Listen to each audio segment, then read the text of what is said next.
নমস্কার। আরও একটা গুরুত্বপূর্ণ ইনফরমেশন নিয়ে চলে এলাম। খুব গুরুত্বপূর্ণ ভিডিও। যারা চ্যানেলে নতুন, চ্যানেলটাকে সাবস্ক্রাইব করে বেল আইকনটা টিপে রাখতে হবে লেটেস্ট গুরুত্বপূর্ণ আপডেট পাওয়ার জন্য। বন্ধুরা, বাঁকুড়া জেলায় বেকার ভাতা দেওয়া চালু হয়ে গেল।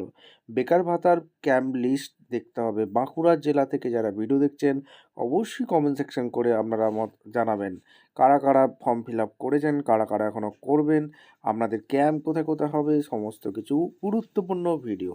ঠিক আছে? এই যে বেকার ভাতা চালু হচ্ছে, এই বেকার ভাতায় কাদের টাকা মিলবে, কোয়ালিফিকেশান কী লাগবে, যোগ্যতা কী আছে, ফর্ম ফিল আপ কীভাবে করবে, সমস্ত কিছু এই প্রতিবেদনে বলে দেবো। তার জন্য ভিডিওটা মনোযোগ দিয়ে দেখতে হবে, জানতে হবে, বুঝতে হবে এবং আমাদের চ্যানেলে ফার্স্ট টাইমে থাকলে চ্যানেলটাকে সাবস্ক্রাইব করে বেল আইকনটা টিপে রাখতে হবে লেটেস্ট গুরুত্বপূর্ণ আপডেট পাওয়ার জন্য। স্টেপ টু স্টেপ আপডেটটি আপনাদের সামনে তুলে ধরছি। ভিডিওটা মনোযোগ দিয়ে দেখতে থাকুন। আচ্ছা, আগে সমস্ত কিছু বলে দিই। যেখানে তোমাদের কী কী ক্রাইটেরিয়া আছে। বেকার ভাতা পেতে গেলে যুবসাথী, এই বেকার ভাতার প্রকল্পের নাম হচ্ছে যুবসাথী প্রকল্প।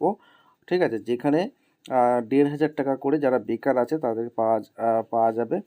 এই প্রকল্পে মাধ্যমিক পাস ন্যূনতম লাগবে। সরকারি কোনো প্রকল্পের সুবিধাভোক্তা থাকলে আবেদন করতে পারবে না। ঠিক আছে? এতদিন ধরে বা ১৫ থেকে ২৬ তারিখ পর্যন্ত যেগুলো দুয়ারে সরকার ক্যাম্প হয় সেই ক্যাম্পে ফর্ম জমা দিতে পারবে। সেই ক্যাম্পটা কোথায় কোথায় হবে, দুয়ারে সরকার ক্যাম্পে অফলাইনে যারা জমা দেবে তারা কিন্তু দেখে নিতে পারবে। দুয়ারে সরকার ক্যাম্পে গেলেই মিলবে ১৫০০ টাকা। এই শর্তগুলো পূরণ করতে হবে। যারা অফলাইন যাবে না, অফলাইন ক্যাম্পগুলো কোথায় হবে সেটাও কিন্তু এই প্রতিবেদনে বলবো। আগে দেখে নেবো যুবসাথী প্রকল্পের অনলাইনেও আবেদন শুরু হয়ে গেছে। কী বলছে এই প্রতিবেদনে? আবেদন গ্রহণের প্রথম দিনই অফলাইনে সাড়া পেয়েছে রাজ্য সরকারের নতুন প্রকল্প যুবসাথী। আর রবিবার রাত ১২টা থেকে আনুষ্ঠানিকভাবে শুরু হলো। তালিকা দেওয়া রয়েছে যে যেখানে নিজের মোবাইল নাম্বার দিলে একটি ওটিপি পাঠানো হবে সংশ্লিষ্ট মোবাইলে। সেই ওটিপি দিলেই যুবসাথী প্রকল্পে আবেদন করার নম্বরেও যোগাযোগ করা যেতে পারে। গত ৫ তারিখ ফেব্রুয়ারি রাজ্যের অন্তর্বর্তীকালীন বাজেটে অর্থ প্রতিমন্ত্রী চন্দ্রিমা ভট্টাচার্য মহাশয় যুবসাথী প্রকল্পের ঘোষণা করেন। প্রাথমিকভাবে যুবসাথী প্রকল্পের আবেদন এবার অনলাইনেও হচ্ছে। মাসিক ১৫ টাকা ভাতা। বয়স লাগবে তোমাদের ২১ থেকে ৪০ বছরের মধ্যে, মাধ্যমিক পাস যোগ্যতা। রাজ্য সরকারের যুবসাথী প্রকল্পে অনলাইনে আবেদন প্রক্রিয়া কীভাবে করতে হবে? নির্ধারিত সময় মেনে রবিবার রাত থেকে আবেদনকারীরা নির্দিষ্ট পোর্টালে অর্থাৎ apps.wbgov.in এ প্রবেশ করে নিজেদের নাম নথিভুক্ত করতে পারছেন। অফলাইনে আবেদনের চাপ কমাতেই এমন পদক্ষেপ করেছে নবান্ন। কারণ সরকারি সূত্র বলছে প্রথম দিনে ৫.৫ লক্ষের বেশি আবেদনপত্র জমা পড়েছে অফলাইনে। সরকারি সূত্রে জানানো হয়েছে সম্পূর্ণ আবেদন প্রক্রিয়াটি অনলাইনের মাধ্যমে সম্পন্ন করতে হবে। পোর্টালে থাকা লিঙ্কে গিয়ে ক্লিক করলেই খুলে যাবে বাঁদিকে স্বনির্ভর বাংলা এবং ডান দিকে বাংলা যুবসাথী প্রকল্পের বিকল্প। যুবসাথী ক্লিক টু অ্যাপ্লাইতে গিয়ে ক্লিক করলে বাঁদিকের পরপর ৩টি বিকল্পের মাঝের অংশ দেখা যাবে অ্যাপ্লাই অনলাইন। সেখানে ক্লিক করলে আবেদনের পরবর্তী পদক্ষেপ পাওয়া যাবে। ডান দিকে যুবসাথীর আবেদন করতে গেলে কী কী নথিপত্র প্রয়োজন তার একটা প্রক্রিয়া শুরু হয়ে যাবে। আবেদন করতে গেলে প্রথমে পোর্টালে লগ ইন করে প্রয়োজনীয় নথিপত্র আপলোড করতে হবে।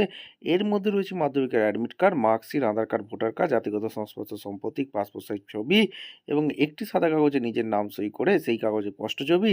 সমস্ত নথি নির্ধারিত ফরম্যাটে আপলোড করার পর আবেদনকারীর মোবাইল নাম্বারে একটি ওটিপি পাঠানো হবে এবং এই ওটিপি নির্দিষ্ট স্থানে প্রদান করলেই আবেদন প্রক্রিয়া সম্পূর্ণ হবে। সফলভাবে আবেদন জমা পড়লে আবেদনপত্রের প্রতিলিপি ডাউনলোড করার সুবিধা রাখা হয়েছে। ভবিষ্যতের প্রয়োজনে সেই কপি সংরক্ষণ করার রাখার পরামর্শ দিয়েছে প্রশাসন।